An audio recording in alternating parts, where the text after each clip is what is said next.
Okay, what do you think, honey?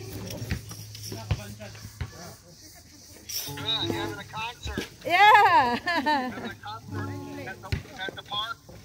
Yeah, at their they really changed. Look at the grass, honey. Look at the grass.